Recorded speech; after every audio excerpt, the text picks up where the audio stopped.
शशि का भी भस्म प्रसाद मिला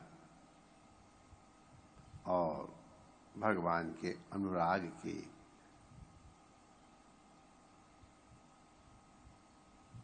अनुरंजन से हम अनुरंजित हुए, खूब आनंद लिया, मीठे मीठे बोले भी।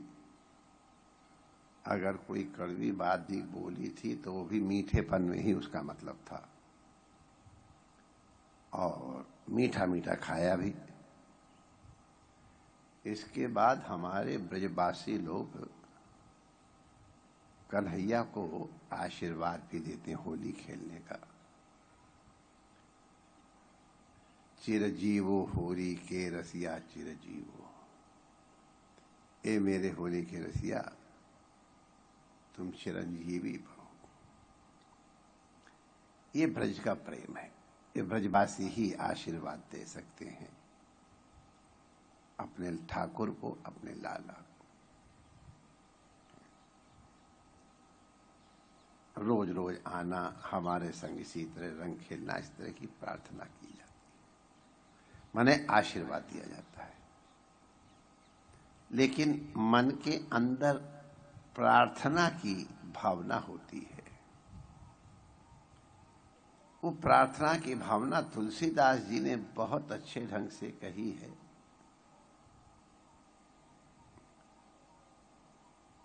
वो श्लोक में है और उसी को हम थोड़ा सा इतना सा बदल लेंगे तो हमारा मतलब ही सध जाएगा। और है एक वैसे तो, नान्या स्पृहा रघुपते हृदये स्मदीये, सत्यम वदामि च भवान अखिलांतरात्मा, भक्तिम प्रयच्छ रघुपंगव निर्भराम में, कामादि दोष रहितम कुरु मानसं। बड़ा दिव्य श्लोक है। हम थोड़ा ब्रजवासी लोग हैं, थोड़ा अपनी तरफ उसको घुमा लें। नान्या स्पृहा यदुपते हृदये स्मदीये, सत्यम वदामि च भवान अखिलांतरात्मा, भक्तिम प्रयच्छ यदुपुंगव निर्भराम में, कामादि दोष रहितम कुरु मानसं। यदुपति और रघुपति एक ही हैं। उनसे प्रार्थना की जाती है कि हमारे हृदय को कामादि दोष से रहित कर दीजिए और निर्भरा भक्ति हमको प्रदान कीजिए। निर्भरा भक्ति बहुत अद्भुत है। तात्पर्य क्या है कि आज हमने भगवान के साथ होली खेली है। हम लोगों ने स्मरण किया था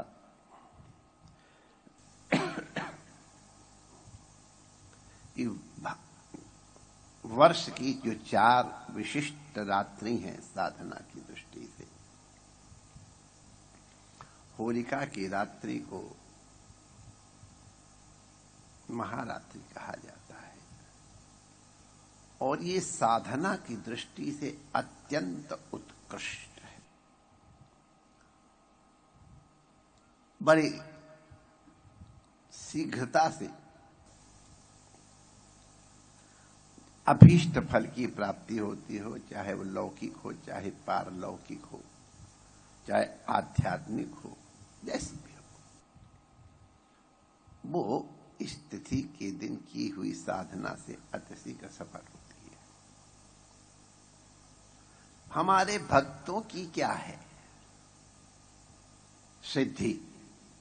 साधन सिद्धि रानुपद में हो, हमारे लाला से प्रेम हो जाए, यही हमारी सिद्धि है। और कैसे प्रेम हो जाए? तो साधना भी यही है कि लाला के साथ प्रेम किया जाए। तो कामादि दोष रहितम और निर्भराम भक्ति में प्रयच्छ। तो ये होलिका के उत्सव को हम लोगों ने कई बार उच्छृंखलता का रूप दे दिया है और उसमें इसकी वास्तविक जो भावना है वो कई बार प्रकट नहीं हो पाती है या स्पष्ट नहीं हो पाती है। हुड़दंग मचाना तो है ही है, ठीक है, होली है, क्यों नहीं हुड़दंग मचाएंगे, लेकिन किस दृष्टि से? व्यास जी ने हम लोगों को रास पंचाध्यायी के बाद गोपी गीत के अनंतर हम लोगों को इसके पाठ की फलश्रुति बताई है। अब आप लोगों में से किसी ने साहित्य तो पढ़ा नहीं है, अच्छा है, अगर साहित्य के विद्यार्थी होते आप लोग तो रासलीला में क्या क्या वर्णन किया गया है आप भी एक बार तो सन्नाटा खा जाते। बाप रे बाप, क्या क्या लिखा हुआ है। और इसीलिए परीक्षित ने भी जब अगर प्रश्न किया है तो वो गलत नहीं था, यद्यपि न करता तो न जाने सुखदेव जी और क्या क्या सुनाते, और परीक्षा करके हमारे संत कहते रंग में भंग पड़ गया। वो तो आ गए थे आनंद में और वो वर्णन कर रहे थे, गुप्ततम लीलाएं प्रकट कर रहे थे, या भगवान ने लीला की, जो भी हो। ये सब लीलाओं का वर्णन करते हुए प्रश्न करने पे तो फिर वो जो धारा बंधी हुई थी, वो भाव बना हुआ था, वो नहीं रहा। और फिर सुखदेव जी ने सफाई देनी शुरू कर दी, ऐसे नहीं, ऐसे है, लेकिन उसके पाठ की फलश्रुति बताई है, ये हृदय के रोगों का नाश करने वाली है। लो, मैंने आपसे बताया ना, अगर आप साहित्य के विद्यार्थी है और रासलीला का पाठ करेंगे तो आप क्या कहेंगे, हम बहुत, और उसमें साहित्य के साथ भी वो दूसरे सूत्र भी, उसके भी वर्णन है बड़े बढ़िया इशारे में। तो वर्णन तो ये है, लेकिन फलश्रुति क्या है? हमारे कई संत लोग बताते हैं कि केवल दुग्ध पान करके और अगर इसका पाठ किया जाता है तो काम का जो प्रज्वार है वो शमित हो जाता है। काम ही मूल है। कामात् क्रोधो भिजायते, क्रोधात् बोध सम्मोहात्, सम्मोहात् स्मृति विभ्रमा, स्मृति भ्रंशात् बुद्धिनाशः, बुद्धिनाशात् प्रणश्यति। कर्म वहीं से शुरू होता है। इसलिए तुलसीदास जी ने भी कहा, और हम लोग भी, कामादि दोष रहितम कुरु मानसंच। तो रासलीला का वर्णन क्या है वो तो हम लोग देख कर प्रत्यक्ष, लेकिन उसका फल है वो काम को वो नष्ट करता है। काम विजय की लीला है। साधकों के जीवन में कामादि दोष राहित्य दृष्ट होता है। होलिका महोत्सव भी इसी प्रकार की अंतर्मुखी साधना का भी प्रतीक है। किस प्रकार से इसमें अनुष्ठान करने हैं इनका भी वर्णन आया है, बताया गया। आओ माय डियर, आओ आओ आओ, अरे ते भाग्य, धीरे धीरे आओ ना, धीरे धीरे आओ, भगवान की लीला सुनने में आ रही, तुम्हें तो सुना रहे हैं।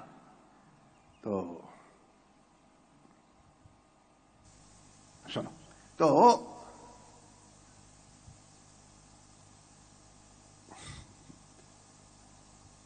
हमारा माय डियर आ गए भाई, तो जरा अच्छा, यह सिद्ध पुरुष हैं, अनुग्रह करने आते हैं हमारे ऊपर। तो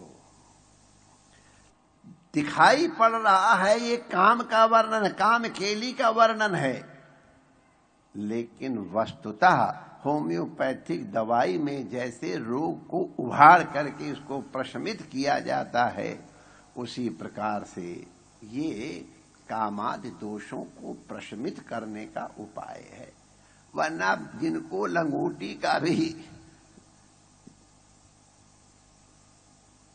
क्या कहूं बाना नहीं है और वो ऐसी ऐसी लीलाओं का वर्णन कर रहे हैं, और किसके सामने, जो भी 4 दिन बाद जय श्री कृष्ण होने वाला है। 4 दिन तो हो गए, 3 ही दिन रह गए थे। 3 दिन बाद उसको ये काम सुनाएंगे और वो सुनेगा? बेवकूफ है सुखदेव जी, व्यास जी ने वर्णन किया है। तो ये उसके अंतःकरण को निर्मल बनाने के लिए, उसको शुद्धोस्मि ये समझाने के लिए कि मृत्यु मेरा क्या बिगाड़ेगी, मैं तो मृत्यु से ऊपर हूं, शरीर तो पहले ही मरा हुआ है, हमको क्या लेना देना है। तो इस तरह की दिव्य दृष्टि प्रदान करनी है गुरुदेव श्री सुखदेव जी को। उनकी लीला का तात्पर्य भी इस दृष्टि से हम लोगों को समझना चाहिए। समझते हैं हम लोग, साधक लोग तो खास तौर से समझते हैं, उसको आनंद लेते हैं। उसी तरह होलिका ये भी कामदेव की पूजा का अवसर है। इस ऋतु में काम अधिक प्रदीप्त होता है, उसको संयमित निमित्त करने के लिए उसको भगवान से जोड़ दिया गया। बुल्ले शागदा बुल्ल्या रबदा की पौड़ा, इत्थो पुटके इत्थे लौड़ा।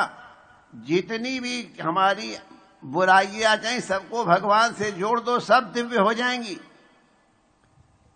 भगवान श्री कृष्ण काम भी रूप में है।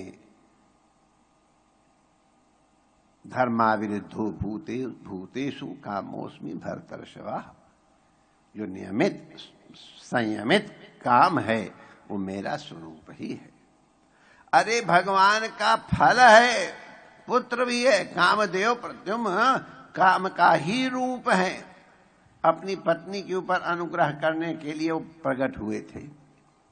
तो भगवान का पुत्र भी है, भगवत रूप भी है।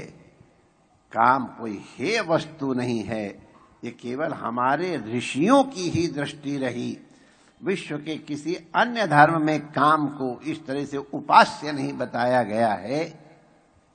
हमारे ऋषियों ने इसे उपास्य बना करके इसे भी पवित्र और उज्जवल बनाया है। होलिका महोत्सव के अवसर पर हम भगवान के रूप में ही काम का दर्शन करें। जितनी केली हैं वो सब कृष्ण के साथ हैं, कृष्ण के लिए हैं, कृष्ण का अनुरंजन प्राप्त करने के लिए हैं, उनके उनके रंग में रंगने के लिए हैं। होलिका महोत्सव का एक यही वास्तविक तात्पर्य है। इस चीज को हम लोग समझेंगे तो फिर जो उच्छृंखलताएं इत्यादि होती हैं इन पे नियंत्रण होगा। मैं इन्हीं शब्दों के साथ पूज्य महापुरुषों के चरणों में वंदन करता हूँ। ऋषि कुमारों सहित आचार्य जी का अभिनंदन करता हूँ, और जो हमारे साथ यहाँ बैठे हैं और हमारे सामने जो विज्ञान के माध्यम से बैठे हैं, उन सबको होली की बहुत बहुत मंगल कामनाएं प्रदान करते हुए हमारा मन भगवान के रंग में रंग जाए और भक्तिम प्रयच्छ निर्भराम, हे यदुपुंगव अपनी निर्भरा भक्ति प्रदान करो और हमारे हृदय को काम आदि दोष से रहित करो।